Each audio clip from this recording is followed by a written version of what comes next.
รั้งมาลืมตาพยายามจะลืมเรื่องเจ้าเขาทุกเวลาและก็ยังเป็นคอยทุกครั้งที่ต้องมีน้ำตาเพราะในความเป็นจริงจากนี้ก็เจ้าจากไปบ่หวนมาภาพสุดท้าย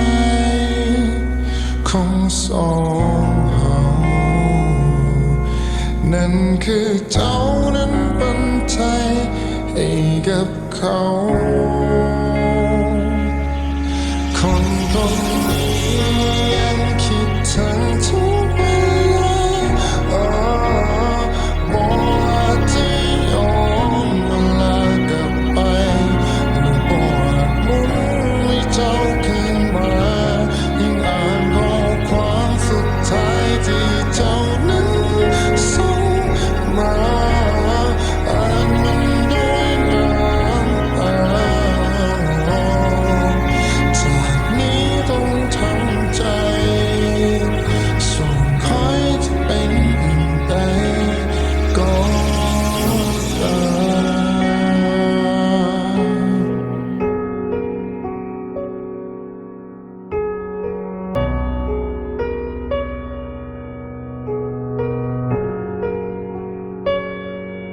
ภาพสุดท้า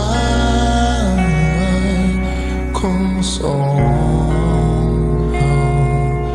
นั่นคือเจ้านั้นปันใจให้กับเขา